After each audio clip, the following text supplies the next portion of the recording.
허환구의 라디오 오늘. 여러분 안녕하십니까, 허환구입니다. 중국의 친강 외교부장이 강력한 발언을 쏟아냈습니다. 불장난을 하는 자는 반드시 불에 타 죽을 것이다. 직접 지칭하진 않았지만 최근 윤석열 대통령이 외신 인터뷰에서 대만 관련 언급을 한 때문으로 분석이 되고 있죠. 중국은 대만 문제에 예민합니다. 특히 최근 대만이 미국과 가까워지면서 대만 독립이라든지 대만이 중국에서 멀어지는 신호들을 보여 중국으로서는 매우 민감한 상황인데요. 지금까지 윤 대통령은 하나의 중국 입장을 지지한다, 이렇게 얘기를 해왔는데 갑자기 방미를 앞둔 시점에 외신과의 인터뷰에서 타이완 해협의 긴장이 고조되는 건 힘으로 현상을 바꾸려는 시도 때문이다, 이렇게 미국의 입장과 비슷한 발언을 했는데요. 자, 무슨 이유에서였을까요? 우리 수출에서 매우 중요한 중국인데요. 더 이상의 관계 악화는 피해야겠습니다. 4월 21일 금요일 라디오 오늘 광고 듣고 시작합니다.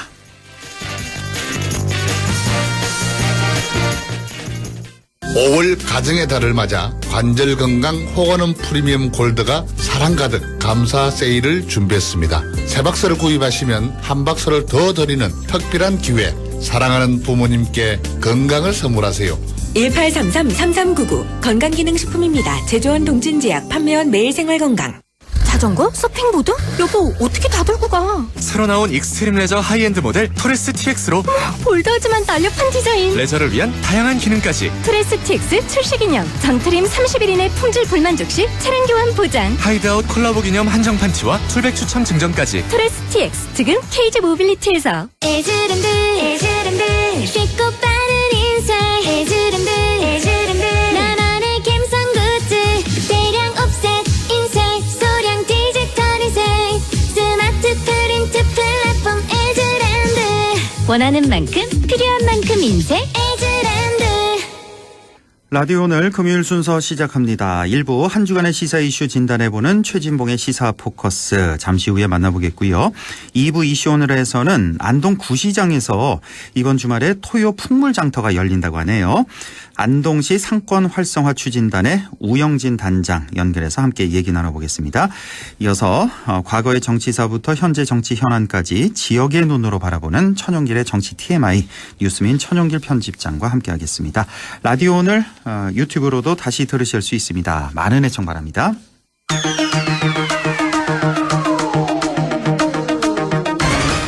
네, 시사 포커스 성공회대 최진봉 교수와 함께하겠습니다. 교수님 안녕하십니까? 네, 안녕하십니까? 예, 윤석열 대통령 로이터 통신과의 인터뷰 연일 논란입니다. 네. 자, 러시아에 이어서 중국까지 굉장히 좀 긴장 상태인데요. 우선 그 러시아 얘기를 좀 해보죠. 그 우크라이나에 대한 무기 지원 시사하면서 러시아의 반발이 뭐 계속 잇따랐어요. 어제 그제 네. 계속해서. 예. 네, 맞습니다. 러시아에서는 뭐라고 얘기했냐면 무기 지원을 하는 것은 전쟁 개입으로 이해될 수도 있다라고 얘기를 했고요. 예. 그리고 이제 북한에 우리가 그러면 만약에 무기를 지원하면 국민들이 어떻게 생각할까라고까지 얘기를 했습니다. 네. 그 두 가지 말만 봐도 우리 한반도가 어떻게 되겠습니까? 만약에 러시아가 우리가 전쟁에 개입했다라고 판단을 하게 되면 우리가 적대국이 되는 거잖아요, 결국은. 그러니까요. 전쟁 당사국이 되는 것이고요. 예. 또 하나는 만약에 지금 잘 아시는 북한 같은 경우 핵 개발하면서 많은 부분 러시아의 기술이나 중국의 기술을 많이 반영을 하고 있잖아요. 예. 무기들도 보면요. 그 재래식 무기를 다 소련에 쓰던 겁니다, 예전에. 음흠. 그런데 거기다 최첨단 무기를 만약에 지원한다고 생각을 해보세요. 예. 그러면 우리가 사실은 군인의 숫자보다는 우리의 기술력, 사실은 이제 무기의 기술력이 우리가 뛰어나기 때문에 우위에 있다고 판단하고 있거든요. 예. 그런데 만약 러시아가 북한에 첨단 무기들을 제공한다고 생각하면 그러면 어떻게 되겠습니까? 한반도가 화약고가 되지 않겠어요? 그렇습니다. 이런 얘기까지 나오고 있는 상황입니다. 예. 대체 저는요, 이게 우리 대통령이 왜 그런 얘기를 하는지가 이해가 안 돼요. 무슨 말씀이냐면 아주 모호하고, 그리고 일반적으로 외교에 있어서는 균형을 맞추기 위해서 모호한 답변을 하는 게 정확한 겁니다. 네. 대놓고 어느 나라의 전쟁에 개입한 듯한 발언을 하게 되면요, 그 나라와 척을 지게 되는 것이고, 우리나라 지금 러시아에 160개 곳에 우리나라 기업들이 나가 있어요. 네. 그 기업들은 또 어떻게 하겠습니까? 그러니까요. 이런 걸 생각하면 저는 정말 아찔해요. 대통령의 말 한마디가 미치는 영향이 얼마나 큰지를 고민한다고 하면 이런 발언을 이렇게 그냥 쉽게 할 수 있는지 너무 황당하기도 하고 좀 답답합니다, 한마디로. 예, 뭐 러시아의 160여 개 기업 얘기도 하셨고 러시아에서 또 우리가 뭐 에너지 수입도 많이 한다면서요. 맞습니다. 또 만약에 이것도 뭐 이것도 안 되면은 굉장히 또 에너지 값도 또 들썩일 것도 같고 이건 뭐 문제가 뭐 한두 가지가 아니고 일단 중국도 상당히 지금 어제 오늘 계속입니다. 그 친강 외교부장이 대만 문제에 대해서 불장난하는 사람 불타 죽을 것이다. 이렇게 강경한 말. 여기 지금 윤석열 대통령 대고 하는 말이잖아요, 이거 누가 봐도. 그렇죠. 그런 거죠. 그러니까 저는요, 그 문제는 생각을 해보세요. 이런 거잖아요. 양안 문제는 대만과 중국의 두 당사국의 문제고요. 중국은 하나의 중국을 계속 유지해 왔고요. 미국도 그걸 용인해주고 있는 상황이에요. 하나의 중국에 대해서. 그런 상황에서 왜 우리나라 대통령이 아무 관계도 없는데 그 얘기를 꺼내는지 이해가 안 돼요. 아니 다른 나라의 외교 문제에 감나라 배나라 하는 것이 맞습니까? 반대로 얘기하면요. 우리나라 독도 문제에 대해서 누군가 뭐라고 한마디 해보세요. 우리가 가만히 있을 수 있겠습니까? 불편해지는 거죠. 예. 당연히 그렇죠. 왜 남의 나라 일에 끼어드는 거예요? 예를 들면 우리가 연관이 돼 있거나 우리나라와 그 나라의 관계가 있어가지고 그와 관련돼서 뭘 말하는 건 이해가 돼요. 근데 양안 문제 같은 경우 우리하고 전혀 관계없는 문제잖아요. 예. 그런 문제에 대해서 우리 대통령이 그러니까 그 중국 입장에서 볼 때는 웬 참견이냐 이런 말이에요. 한마디로 얘기하면.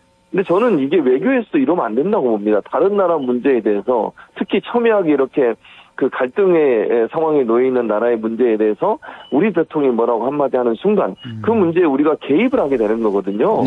그거는 절대로 도움이 안 돼요. 중국은 잘 아시는 것처럼 러시아도 아까 얘기했지만 우리나라의 제1 수출 대상국이에요.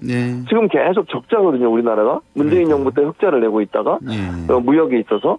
이렇게 되면 중국에 있는 우리나라 기업들은 또 어떻게 할 겁니까? 예전에 사드 한한령 내려가지고 거의 한 17조인가 제 기억으로, 제 기억이 틀릴 수도 있는데요. 그 정도 손해봤어요. 아니 이렇게까지 해서 우리에게 무슨 도움이 되는지 잘 모르겠고요. 이런 얘기를 굳이 할 필요가 없잖아요. 안 해도 되는 그런 얘기를 꺼내는 게 이상한 거예요. 계속해서 지금 교수님 왜 그러냐 이해가 안 된다 이런 말씀하시는데 제가 그거 여쭤보려고 그랬거든요. 근데 이해가 안 되시는 게 답이에요? 아니요, 그건 아니고요. 아니 그러니까 제가 왜 이러냐면 저번에 왜 UAE 가서도 왜 이란 적대국 돌리고 그러니까 이란, 맞습니다. 러시아, 중국 이렇게 자꾸 적대국으로 만드는 이런 외교 이런 발언. 아니 왜 그럴까 도대체? 아니 뭐 저 바이든이 뭐 뒤에서 압력을 넣는 겁니까? 뭐 왜 그러는 겁니까? 넣죠.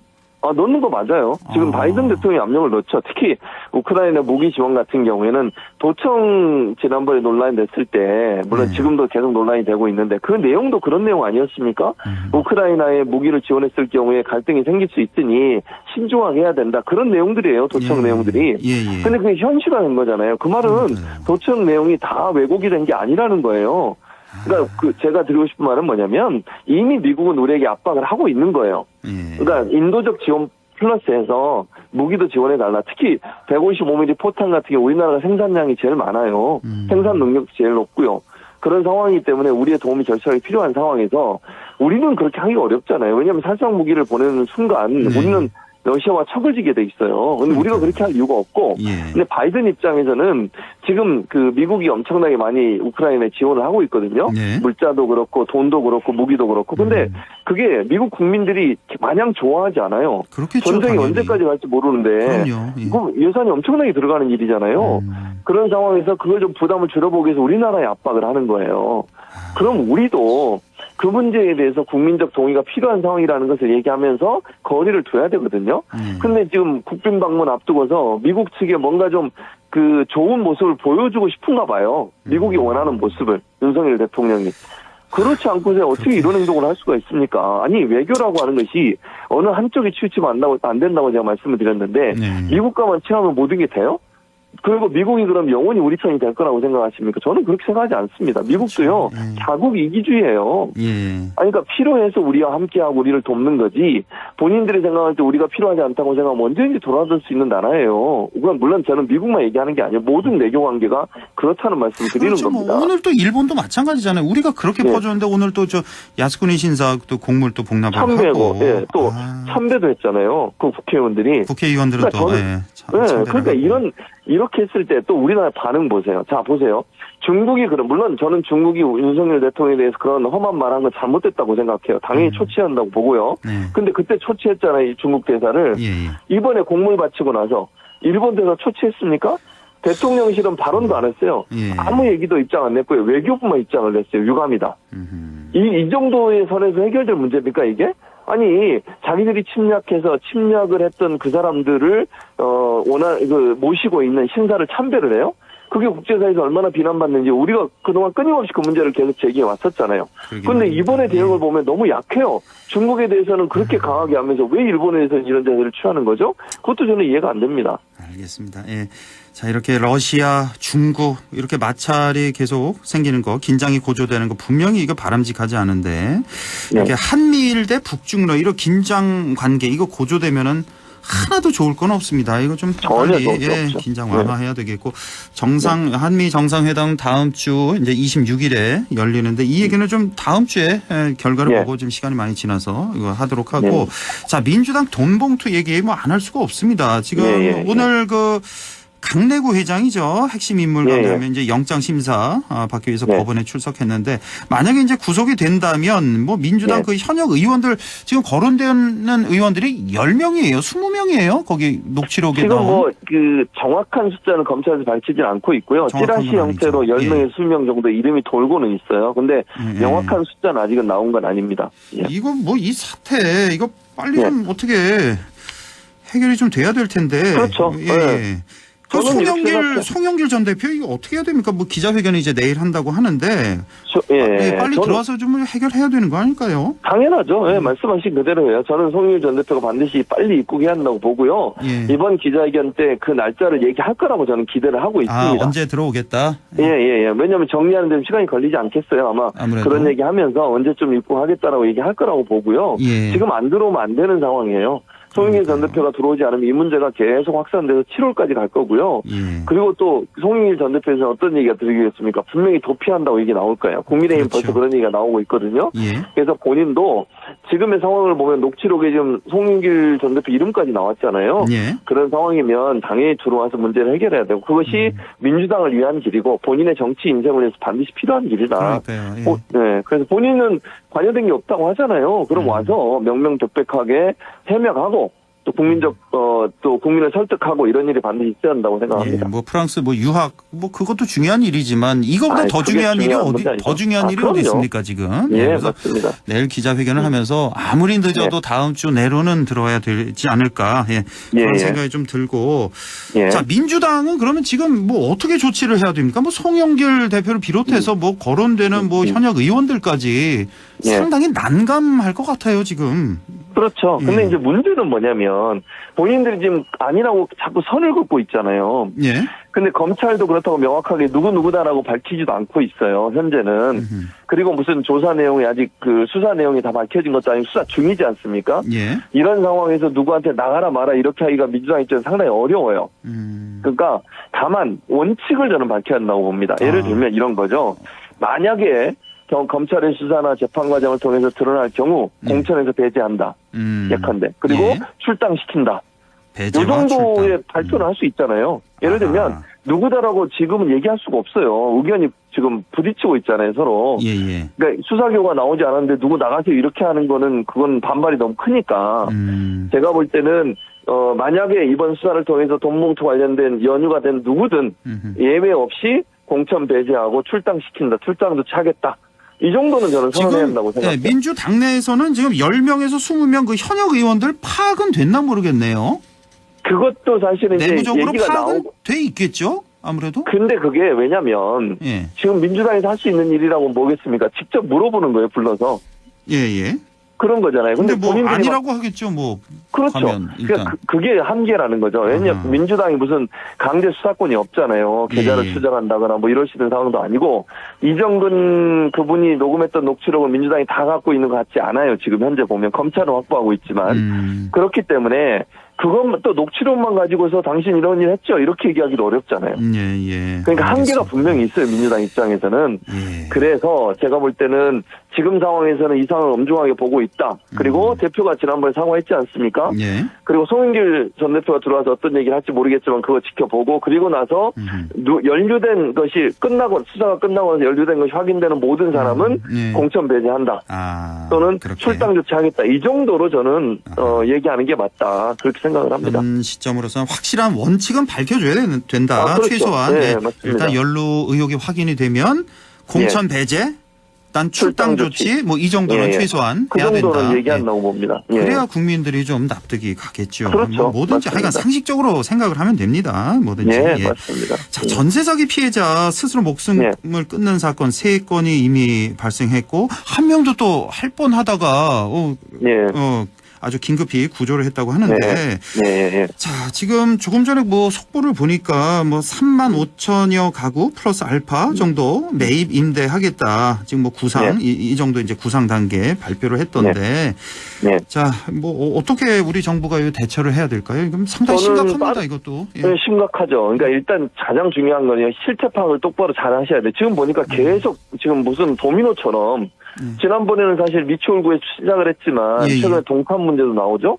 또 지역마다 이게 지금 점점점 확산되고 있는 상황이에요. 전국 다 나왔더라고요. 뭐 제주도까지 나왔더라고요. 그렇습니다. 이게. 그래서 실태 파악을 빨리 해야 돼요. 지방자치단체하고 국토부가 함께 힘을 합쳐 실태 파악하고 그리고 지금 3만 몇천 가구만 얘기하잖아요. 그 정도 가지고는 안 돼요. 그러니까 제가 볼 때는 정부가 나서서 이 약속을 해줘야 돼요. 그럼 무슨 말? 그래야 그분들이 더 이상 이런 잘못된 선택, 저는 그 잘못된 선택이라고 생각하는데 안타까운 선택을 하는 것을 그걸 막아야 돼요. 그 말은 정부가 모두 다 매입한다. 일단 1차적으로. 그걸 다시 팔더라도. 그러니까 그래야 그분들이 계속 살 수 있는 거잖아요.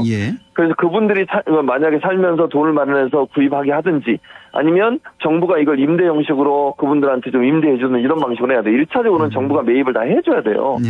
그런 방식이 아니면 해결이 안 됩니다. 그래서 이게 불안감을 없애줘야 돼요. 그렇죠. 이게 안 되겠구나. 이러다가 내가 지금 망할 수도 있겠구나. 이러다가 진짜 내가 쫓겨날 수도 있고 이런 생각을 갖지 않게 하기 위해서는 실태 파악을 빠른 시간 안에 하고 파악된 모든 물량에 대해서 정부가 무조건 나 매입한다. 라고는 원칙을 세워주면 이런 극단적 선택은 안 한다는 거예요. 최소한. 그런 부분들. 그리고 피해자 연합회에서 대통령실에 대통령 면담을 요청했거든요. 물론 대통령과 면담하기 어려울 겁니다. 그러면 국토부 장관이 만나서 설명할 필요가 있어요. 우리가 이렇게 대책을 세우고 있으니 너무 우려하시고 걱정하지 마시고 조금만 기다려달라든지 아니면 이렇게 하겠습니다라든지 확실을 줘야 돼요.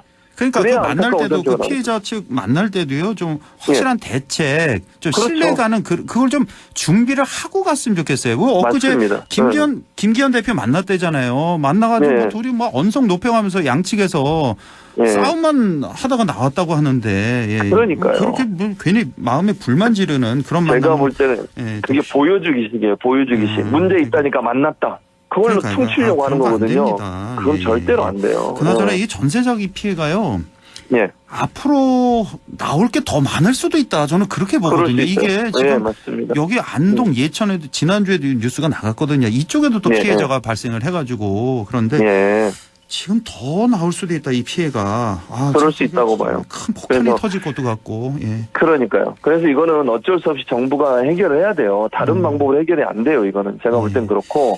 그래서 정부 차원에서 이걸 해결할 수 있는 대책을 명확하게 밝히고 실효성 있는 대책을 밝혀야만 더 이상의 안타까운 죽음을 막을 수 있어요. 그렇지 않으면 제가 볼 때는 정말 이런 일들이 계속 반복될 수도 있다는 점을 정부가 깨달았으면 좋겠습니다. 그 피해자들 잘못이 아니니까요. 전혀 아니죠. 그분들이 무슨 잘못이 있어요. 이런 데 쓰라고 세금 걷는 거니까 좀 확실히 좀 대책을 세웠으면 좋겠고. 아니 지난번에 정부가 그런 대책했잖아요. 미분양 아파트 매입해 주겠다고 건설사들. 그게 중요합니까 지금? 그건 중요한 게 아니잖아요. 그것도 뭐 중요하겠습니다만은 훨씬 이건 뭐 비교가 안 되는 거니까. 그럼요. 자, 국민의힘 한 1분 남았는데요. 국민의힘 최고위원 태영호, 김재원 이 두 최고위원 지금 뭐 어떻게 해야 될까요? 저는 징계해야 된다고 봐요. 징계하지 않으면 국민적 분노가 가라앉지 않을 겁니다. 자진 사퇴보다는 징계 쪽으로. 그렇죠. 제가 볼 때 자진 사퇴 안 할 것 같아요. 두 분 다. 제가 볼 때는.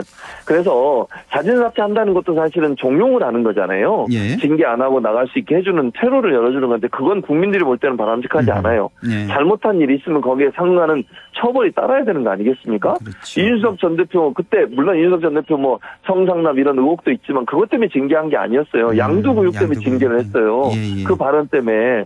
그러면 이거보다 지금 몇 배가 더 센 발언이라고 저는 생각하거든요. 이 사람들이 했던 발언을 보면. 그럼요. 예, 뭐 그리고 또- 5.18, 4.3 등등 김구 관련해서 등등 너무 많아요. 그러니까요. 예, 망언이. 예. 근데 이거를 그냥 넘어간다? 그럼 형평성에도 맞지 않아요. 저는 당연히 징계해야 된다고 생각합니다. 예, 어쨌든 뭐 민주당도 그렇고 국민의힘도 그렇고 네. 국민의 상식선에서 예, 예. 그렇게 좀 일 처리를 했으면 좋겠네요. 예. 자, 네. 지금까지 성공회대 최진봉 교수와 함께했습니다. 교수님 고맙습니다. 예, 감사합니다. 네, 라디오 오늘 2부에서 뵙겠습니다.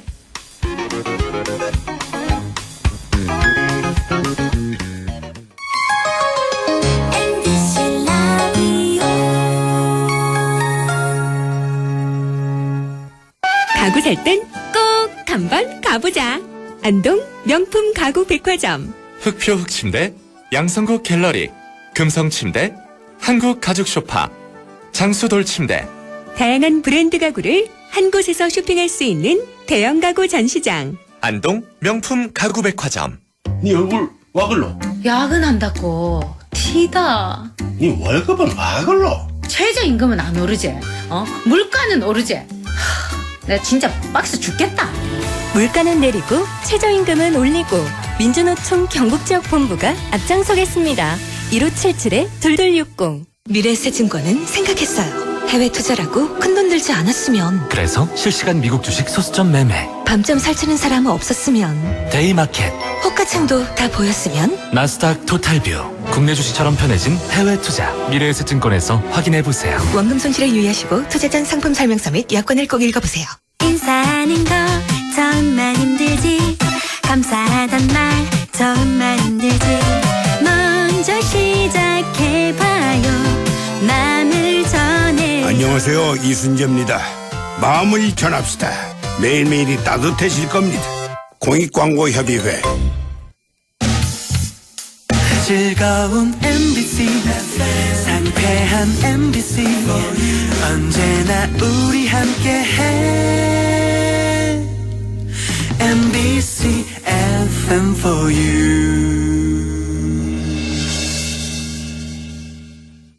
100.1 MBC 라디오. 네, 6시 27분 32초 지나고 있네요. 이슈 오늘 시작합니다. 전통시장의 상권 활성화를 위해 다양한 노력이 이루어지고 있는데요. 이번 주말부터 우리 지역 안동 구시장에서 토요 풍물장터가 열린다고 하네요. 안동시 상권 활성화 추진단의 우영진 단장을 연결해서 자세한 얘기 들어보겠습니다. 자, 우영진 단장님 안녕하십니까? 네, 안녕하십니까? 네. 자, 우선 안동시 상권 활성화 추진단에 대해서 소개를 먼저 좀 해주시죠. 네, 안동시 상권 활성화 추진단은 2022년 중소벤처기업부의 안동 원도심 상권 르네상스 사업에 선정되면서 사업 추진을 위해 설립된 상권 활성화 전문기관입니다. 예. 상권 르네상스 사업은 2022년부터 5년간 90억의 예산을 투입해 원도심 상권을 한국적인 먹과 풍류가 넘치는 다양한 볼거리, 먹거리, 살거리가 넘치는 상권으로 새롭게 부활할 수 있도록 지원하는 사업입니다. 아, 그렇군요. 작년에 이제 네. 추진단이 결성이 됐고 90억 원의 또 예산이 또 투입되는 그런 사업이군요. 예. 네. 자, 지난 여름에는 고객 감사 바캉스 페스티벌을 열어서 휴가철 방문 관광객과 시민에게 또 다양한 콘텐츠를 제공하기도 했고 또 풍류 방송국이라고 있다고요. 네. 예, 여기서 또 방송도 하면서 예. 자, 그동안의 안동시 상권 활성화 추진단의 활동 내용 좀 소개해 주시죠. 네, 작년에 이제 1년차 사업으로 상권 르네상스 사업을 추진하면서 5개 시장 상점가를 통합하는 상권 브랜드를 저희가 개발했고요. 네. 그리고 안동 구시장 내에는 풍류 방송국을 설치해서 라이브 커머스, 유튜브 방송, 온라인 상인 교육을 진행하였습니다. 이거를 뭐 방송을 어떻게 그 상인들이 다 들을 수가 있는 거예요? 네네네. 그 유튜브 통해서 이제 유튜브로 언제든 다시 보기를 할 수가 있습니다. 유튜브 방송을 하시는 거군요. 풍류 방송. 실시간 라이브 방송도 가능하고. 라이브도 하면서 예. 그리고 또 내외국인 방문객을 위한 다국어 지원이 가능한 상권 정보 시스템도 구축했고요. 네. 음식의 거리에는 저희가 디자인 벤치나 포토존 등 공공 디자인을 설치하고 중앙신시장에는 특산품 공유 주방을 저희가 설치했습니다. 네.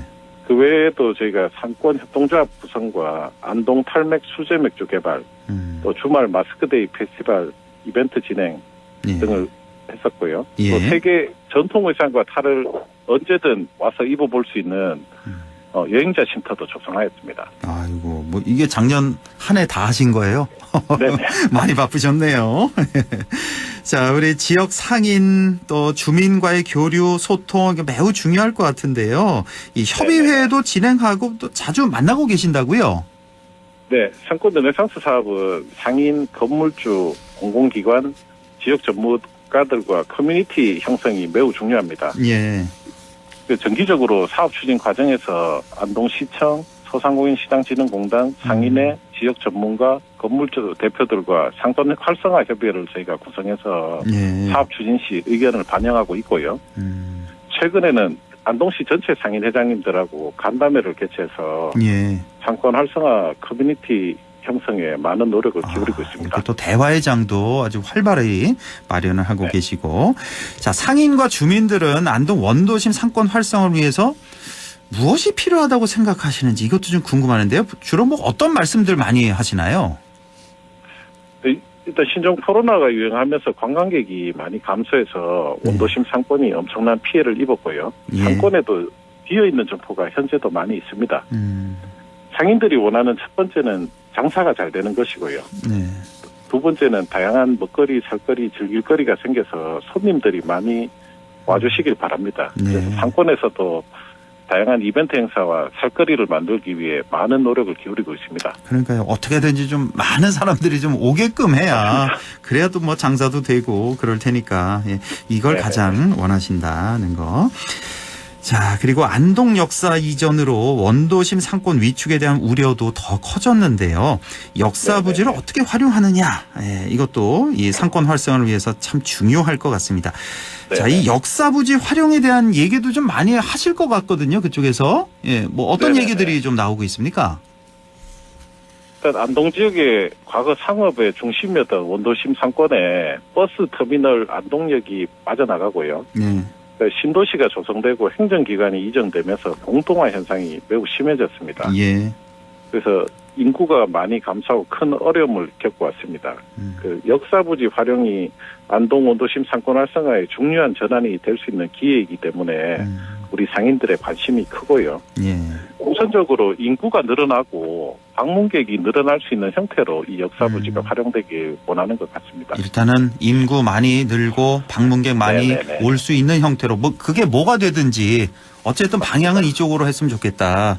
는 말씀이시고, 혹시 좀 구체적으로 뭐 어떤 시설이 들어왔으면 좋겠다 이렇게 제일 많이 나오는 얘기가 뭐 어떤 게 있던가요? 우리 상인들은. 일단 저희들이 뭐 대규모 주거지 얘기도 하시고요. 주거지. 이제 관광객들을 좀 유입할 수 있는 뭐 그런 시설들이 또 조성됐으면 하는 그런 의견들이 주로 많이 내는 것 같습니다. 어쨌든 사람이군요.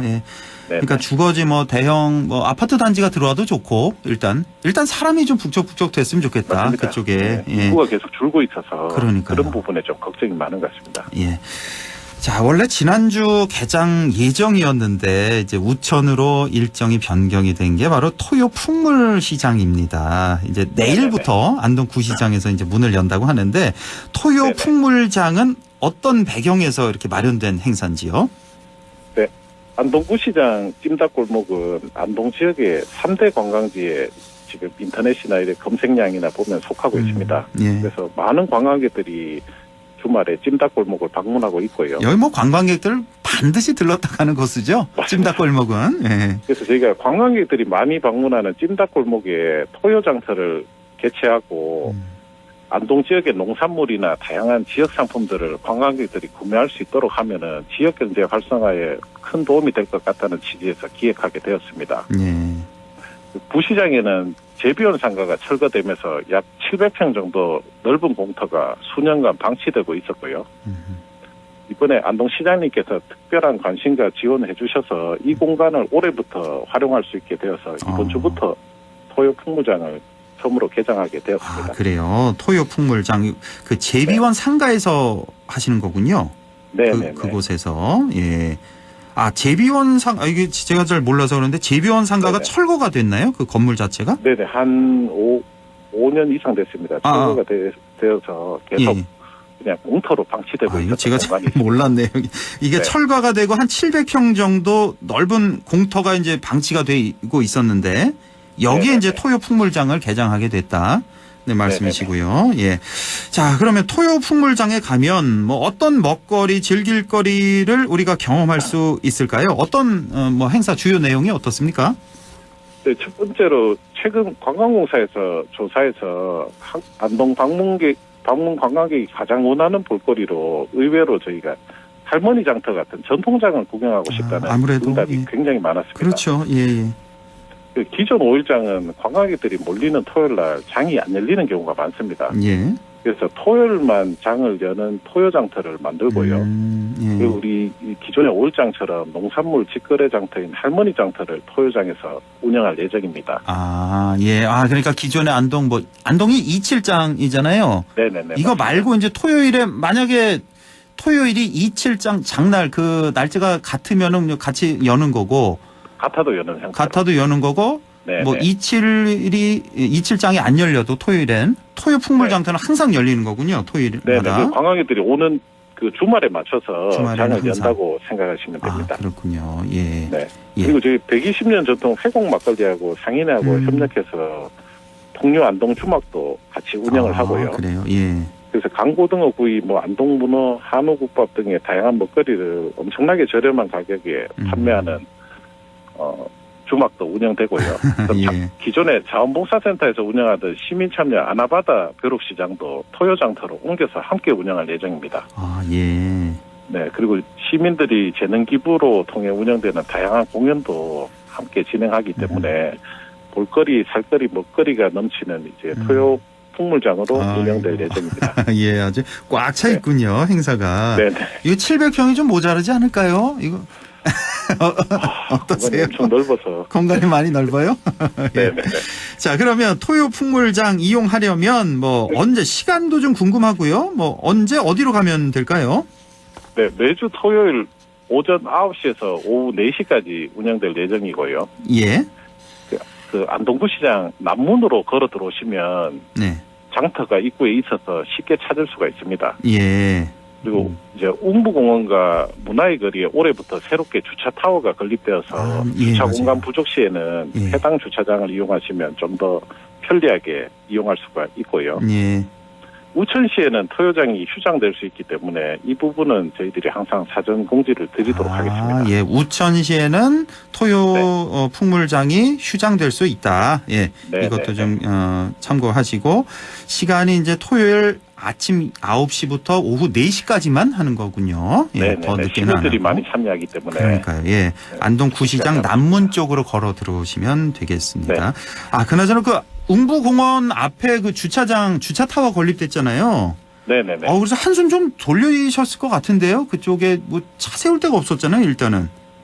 지금 문화의 거리와 웅부공원 쪽에 큰 주차장이 2개가 타워가 건립되어서 조금 주차단이 해소될 거로 저희들이 예상하고 있습니다. 그러니까요. 그쪽에 이제 주말에 왜 기존에 있던 그 구시장 주차장인가요? 그쪽이 항상 만차였잖아요. 네네네. 예, 그게 좀 숨통을 좀 트게 됐군요. 예. 그래도 안동 분들은 좀 차를 두시고 대중교통이나 이렇게 오시는 게 좀 좋지 않겠습니까? 예. 자, 안동시 상권 활성화 추진단 그 단장님으로서 안동시 원도심 활성화를 위해서 바라는 점이 있다면 마지막으로 좀 전해 주시죠.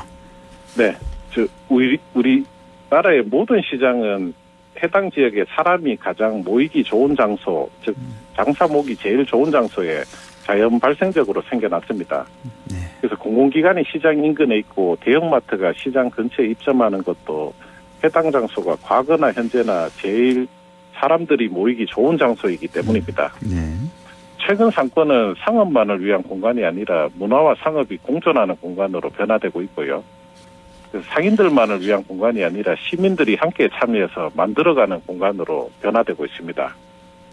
저희 토요 풍물장 운영과 상권 르네상스 사업을 통해 시민들과 문화예술인, 청년, 관광객들이 함께 만들어가는 상권이 될 수 있도록 많은 관심과 참여 부탁드립니다. 예, 토요 풍물장 앞으로 또 하나의 안동의 대표 문화로 좀 자리 잡기를 저도 기원을 하겠습니다.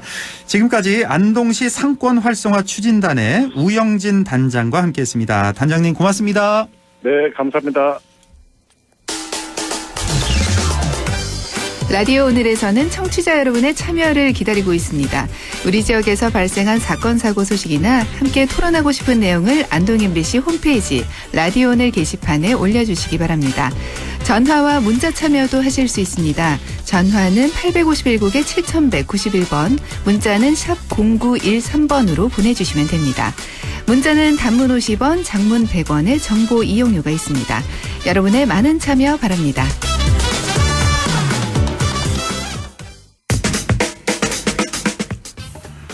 네, 천용길의 정치 TMI 시작합니다. 오늘도 뉴스메인 천용길 편집장과 함께하죠. 편집장님 안녕하십니까? 네, 안녕하십니까? 예, 오늘 준비하신 정치 TMI 주제는요? 네, 최근 들어서 수도권에 연고를 두고 있는 정치인 그리고 언론들까지 연일 이 대구 경북 신공항 그리고 예비 타당성 조사 완화에 대해서 연일 이 비판적인 입장을 내놓고 있는데요. 예, 이 수도권에 살고 있는 정치인들 그리고 언론이 놓치고 있는 게 무엇인지 우리 지역 정치인들이 이에 대처하는 방법 그리고 지역민들은 어떤 근거로 이를 비판하는 게 좋을지 한번 알아보겠습니다. 그러니까 이 신공항 특별법 통과되고 예타 완화되고 이거에 대해서 수도권의 정치인들은 반대하는 분들이 많군요, 지금. 맞습니다. 네, 그렇군요. 우리는 잘 모르는데 이쪽 좀 많았군요. 자, 그리고 이번 주에 그 인터뷰가 있었는데 윤희숙 전 국민의힘 의원이 이 특별법이 통과된 이후에 고추 말리는 공항이라는 그런 표현까지 쓰면서 상당히 좀 비판을 했는데 이거 갖고 또 홍준표 대구시장하고 꽤 설전이 많았죠. 이번 맞습니다. 주에 몇 번 오고 갔던 것 같은데. 예. 네, 이번 주에 그 정치인들 사이에서 공개적으로 좀 논쟁이 오고 갔는데요. 윤희숙 전 국민의힘 의원이 한 라디오 방송 인터뷰에 출연해서 이 전남 무안에 있던 이 공항에서 몇 년 전이었죠. 있었던 이 고추 말리는 사진을 다시 언급하면서 대구 경북 통합신공항 특별법과 그리고 광주 공공항 이전 이 특별법 모두 이렇게 될 확률이 있지 않느냐 이야기를 꺼낸 겁니다. 그러면서 홍준표 대구시장과 설전을 벌이면서 어제였습니다. 어제 또 이 본인의 SNS에 글을 남겼는데 이 달빛 동맹이 아니라 미래 세대 등골을 빼먹는 달빛 결탁이다. 이렇게 지칭하기도 했습니다. 여기서 빚은 그러니까 그 빚쟁이 할 때 그 빚, 그렇죠? 네, 빚쟁이 할 때 빚을 꺼내면서 대구 경북 이 신공항을 두고 미래세대 등골을 빼먹는다 이런 비판을 한 겁니다. 그리고 홍준표 대구시장이나 대구 경북 지역 정치인들을 향해서 미래를 위해 써야 할 돈을 자신의 정치적 이득을 위해 이용하는 정치를 하고 있다. 이걸 바꿔야 된다. 이런 이 비판을 하고 나선 겁니다. 글쎄요, 그동안에 등골 빼먹는 공항이 없진 않았어요. 그쵸? 네. 이거 양양공항이라든지 울진공항, 무안공항 이런데. 네. 근데 우리 지금 대구 경북 신공항 같은 경우는 여기랑 비교가 안 되는 거 아닌가요? 맞습니다. 일단 그 이용객 수로만 놓고 보면요. 그러니까요. 이 코로나 직전인 2019년에 지금 대구에 있는 대구공항이 500만 명의 이용객을 넘겼습니다. 그리고 코로나 이후에도 꾸준히 지금 회복세와 함께 이용객 수는 다시 늘어나고 있고요. 그렇죠. 특히 의성과 군위로 옮겨가게 될 경우에 활주로 수도 늘어나고 활주로 길이도 늘어나게 될 경우 이용객뿐만 아니라 물류공항으로서 역할도 지금 기대하고 있는데 이렇게 평가를 내리는 것은 좀 지나치다고밖에 볼 수 없겠습니다. 윤희수 의원이 제대로 좀 파악을 못하고 이렇게 얘기한 거 아닌가 싶네요. 그러니까 그 물류 네. 얘기하셨는데 우리 또 수출 기업들이 얼마나 많아요. 우리 지역에 가까운데. 맞습니다. 그러니까 예. 자, 일부 언론도 그렇고 지금 국가 재정성 문제 그 얘기를 네. 하면서 이 신공항 특별법 비판하고 나선 거잖아요, 지금. 맞습니다. 대표적으로 조선일보가 이 정부 여당의 웬만해서는 우호적인 매체지 않습니까? 예.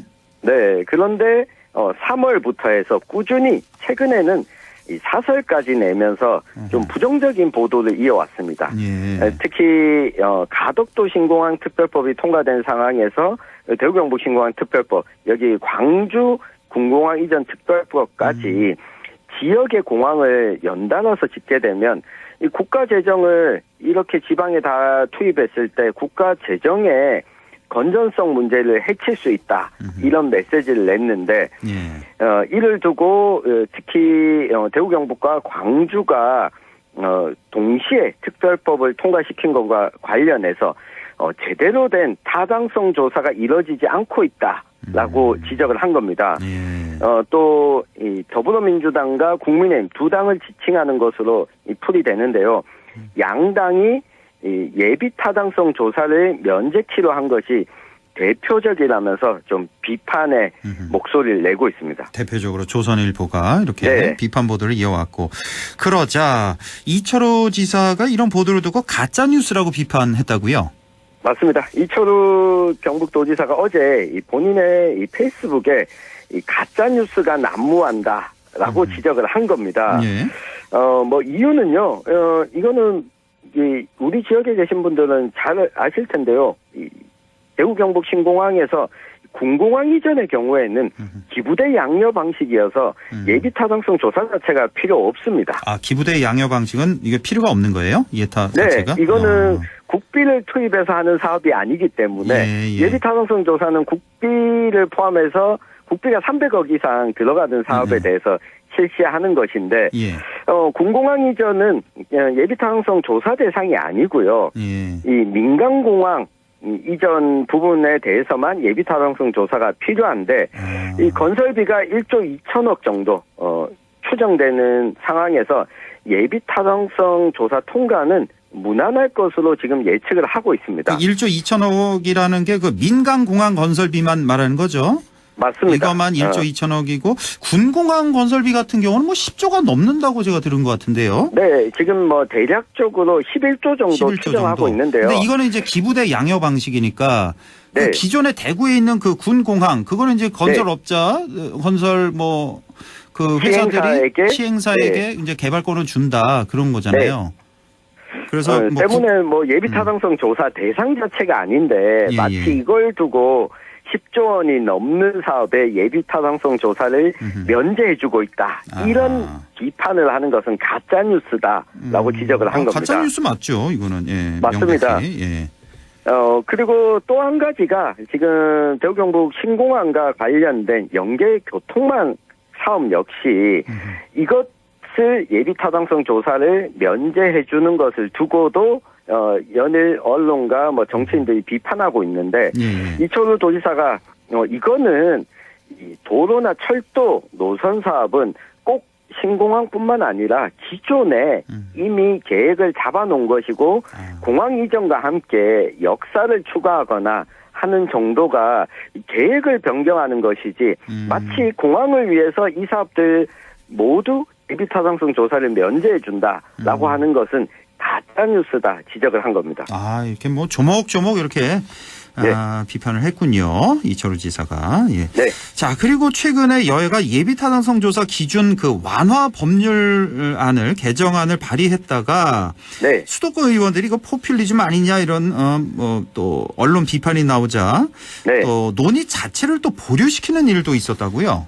맞습니다. 예, 이번 주에 있었던 일인데요.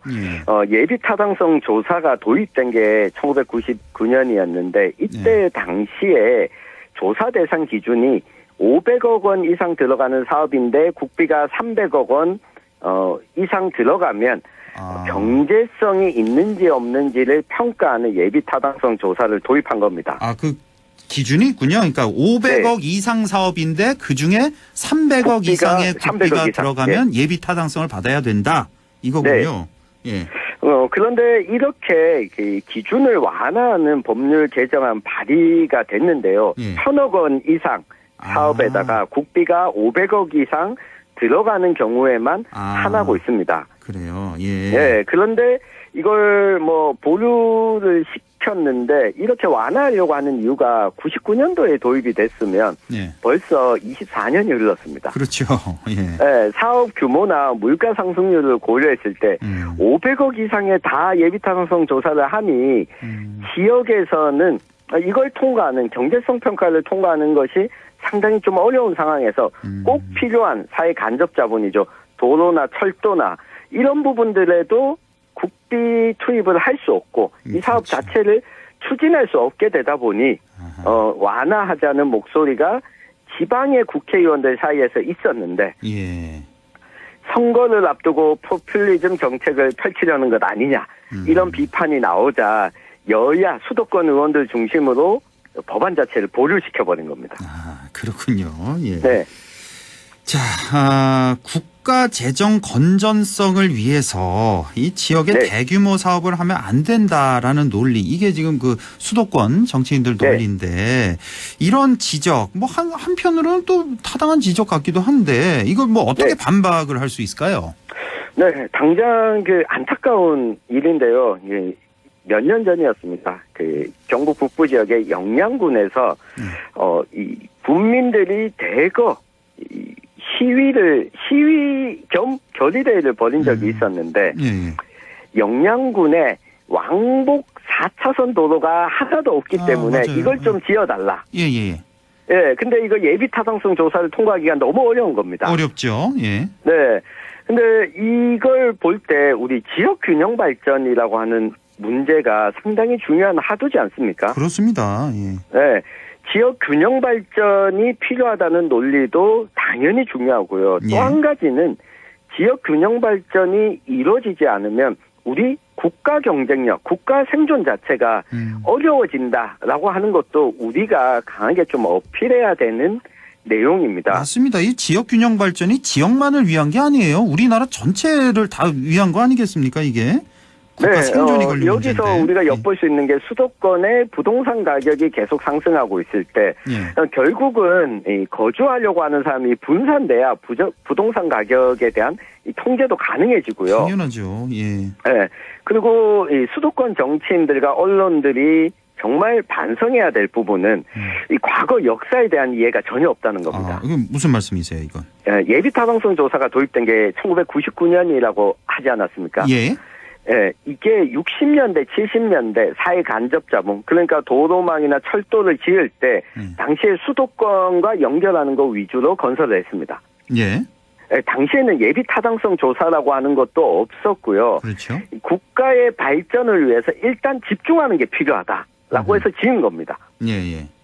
당시에 집중했기 때문에 지금은 수도권은 예비 타당성 조사를 하더라도 경제성 평가 항목에서 상당히 높은 점수를 받을 수 있는 겁니다. 이때 지방이 국가 발전을 위해서 양보해왔던 것들에 대한 이해가 전혀 없다고 볼 수 있겠고요.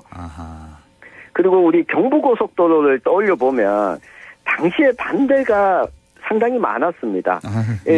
경부고속도로 짓는 과정에서 문제점을 차치하고 놓고 보면 아니 우리가 차도 없는데 왜 고속도로를 이만큼 만드냐라고 했었는데 지금 와서는 전혀 다른 상황이 펼쳐지고 있지 않습니까? 그렇습니다. 결국 지방의 도로와 사회 간접 자본 시설을 구축해 놓는 것이 국가의 장기적인 계획 잡는 데 상당히 중요하다는 사실을 지금 수도권에서 놓치고 있다. 경부고속도로만 예시로 보더라도 충분히 이 반박이 가능하다라는 말씀을 좀 드리고 싶습니다. 아이고, 알겠습니다. 오늘 아주 속 시원한 말씀 많이 잘 들었습니다. 지금까지 뉴스민 천용길 편집장과 함께했습니다. 고맙습니다. 감사합니다.